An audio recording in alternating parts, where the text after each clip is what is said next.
તાંત્રિકના ત્રાસથી યુવતીના આપઘાત કેસમાં એસીપીનું નિવેદન. દુષ્પ્રેરણાનો ગુનો નોંધાયો. વડોદરા શહેરમાં તાંત્રિકના કથિત ત્રાસ બાદ યુવતીએ આપઘાત કર્યા હોવાના મામલે પોલીસે વધુ વિગતો જાહેર કરી છે. એસીપી જીબી બાભણિયાએ જણાવ્યું હતું કે યુવતીએ આશરે 6 મહિના અગાઉ ઝેરી દવા પી આપઘાત કર્યો હતો.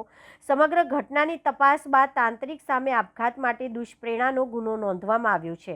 પોલીસ તપાસ દરમિયાન સામે આવ્યું છે કે તાંત્રિકે યુવતીને બીમારીમાંથી મુક્તિ અપાવવાના બહાને વિવિધ ટોટકાઓ કરવા જણાવ્યું હતું. યુવતીને વારંવાર મળવા માટે બોલાવવામાં આવતી હતી અને અલગ કારણોસર પૈસાની માંગ પણ કરવામાં આવતી હતી. પ્રાથમિક તપાસ મુજબ આરોપીએ યુવતી પાસેથી અંદાજિત ₹1 લાખ મેળવ્યા હોવાનું સામે આવ્યું છે.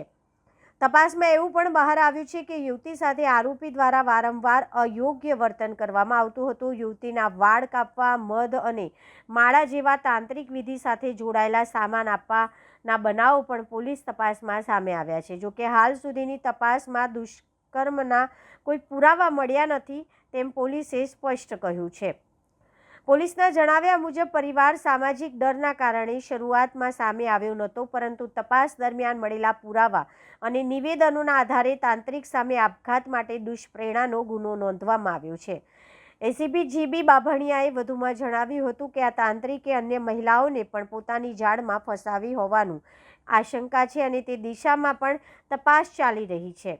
આરોપીના રિમાન્ડની વિશેષ જરૂરિયાત ન જણાતા તેને ન્યાયિક કસ્ટડીમાં જેલના હવાલે કરવામાં આવ્યો છે. હાલ પોલીસે સમગ્ર મામલે વધુ તપાસ હાથ ધરી છે. ગઈ તારીખ 1/6/2026 રોજ એક એડી દાખલ થઈ હતી, જેમાં એક ભોગ બનનાર છે પોતે પોતાના ઘરે દવા પી અને જાણવા જોગના તમે હોસ્પિટલ દાખલ થયેલા અને સારવાર દરમિયાન 3 દિવસ પછી પોતે મૃત્યુ પામેલા.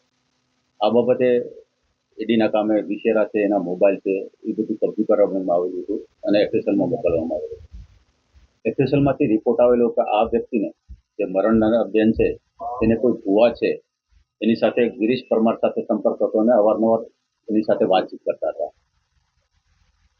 ફરિયાદીએ પોતાની ફરિયાદમાં જણાવ્યું છે કે તે વખતે 1.5 વર્ષ પહેલા પોતાની દીકરીને પોતાની છાતી ઉપર ચૂડેલ બેસી ગઈ છે એવો સંદેહ હતો અને ભૂત ભુવાના કામે આ ગિરીશભાઈ પરમારના કોન્ટેક્ટમાં આવેલા અને તેને વિધિ કરી આપેલી.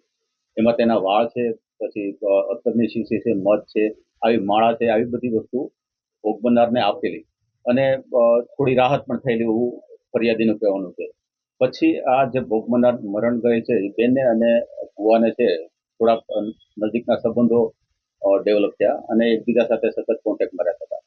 આ દરમિયાન ભુવાનું શોષણ થોડુંક વધવા માંડ્યું. પોતે અવારનવાર તેને નિયમિત મળવા માટે અને પોતાના ખાતામાં અથવા તો રોકડા પૈસા આપવા માટે હંમેશા દબાણ કરતો હતો અને આ કારણોસર પોતે સુસાઇડ કરી ગઈ છે એવી વાત જ્યારે પણ તે દાખલ હતા હોસ્પિટલમાં ત્યારે તેના બેનને બનાવી હતા તેને વાત કરેલી છે. જેથી આપણે કુંભારવાડા પોલીસ સ્ટેશનમાં 2 દિવસ પહેલા આ બાબતે ગુનો દાખલ કરવામાં આવેલો છે.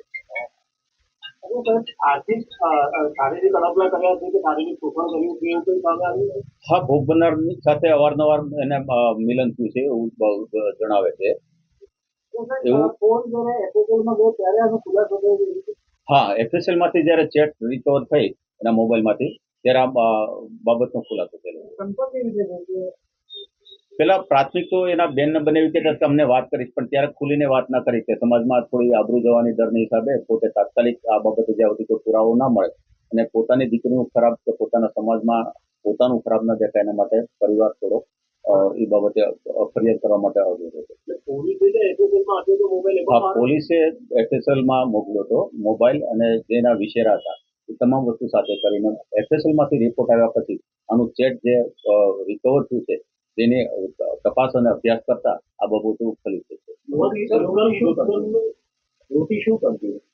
યુવતી પોતે નાનું મોટું ઘરકામ અને મોડેલિંગનું કરતી હતી એવું અત્યારે જાણવા મળે.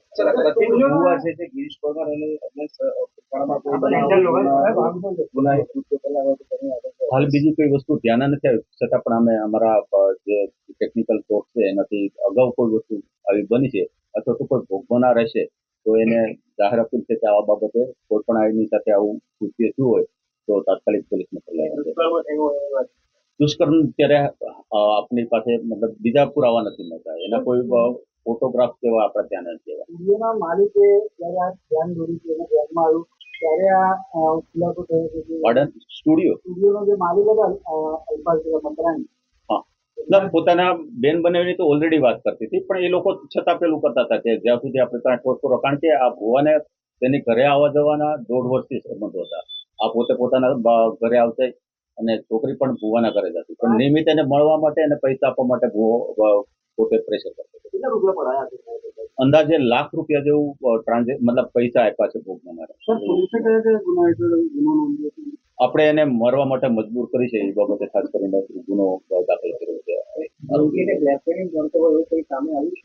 બ્લેકમેલ તો નહીં, પણ અવારનવાર પ્રેશર કરતો હતો કે મને નિયમિત તું મળવા આવ્યું, જે દિવસોમાં કે તાત્કાલિક તારે આવવાનું, તારે મને પૈસા આપવાના, નકર નહીં આપીશ તો પછી આ ચૂડેલનું છે હું છૂટું કરી આપીશ, તારી પર સવાર થઈ જશે, આવું કહેતું હતું. આવી થ્રેટ છે ને? હા, મોબાઈલમાં છે. તો આજે દુષ્કર્મ માટે પણ તેને આગળ તપાસ કરી રહ્યા છે? દુષ્કર્મ તો આજ તમે જો કે જે દોષી છે મરણ જનાર છે નથી, તો એના બાબતે તો આપણે વિશેષ આપણે તપાસ નહીં કરી, છતાં કોઈ એવા પુરાવા મળે આપણી પાસે, ફોટોગ્રાફ કે કોઈ પણ. પાડે આરોપીના ઇન્ટરોગેશનમાં એવું આવ્યું કે તારી કદમ બાંધેલા છે? આરોપી હજી ખુલી નથી બોલતો. પોતે તો એ કે મારી પાસે તો ઘણા માણસો આવે છે તાંત્રિક વિધિ કરવા માટે, પોતે ઘરે પાઠ કરે છે, ગાદી ઉપર બેસીને બધાને આશીર્વાદ કરે ને નાના મોટા દોરા ધાગા કરે છે. પોલીસ તો સાહેબ શું માનવું છે? અન્ય મહિલાઓને પણ શિકાર બનાવી દેશે?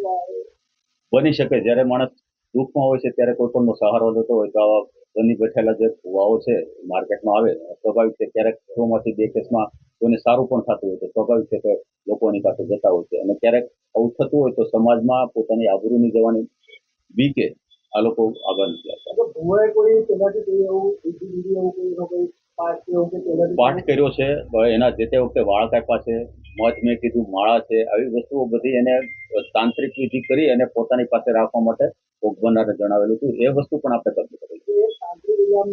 બની બેઠો તાંત્રિક છે કે કોઈના પાસે તાંત્રિક હંમેશા બની બેઠેલા જ હોય છે, એમાં તો કોઈ સર્ટિફિકેટ હોતું નથી. સર, આપણે કોઈ રિમાન્ડ કે આરોપીની પૂછપરછ કરી છે અને રિમાન્ડની બીજી કોઈ વિશેષ જરૂર નથી. જે વસ્તુ આપણે કબજે કરવાની હતી એ વસ્તુ એની પાસે આપણે ઇન્ટિગ્રેશન માટે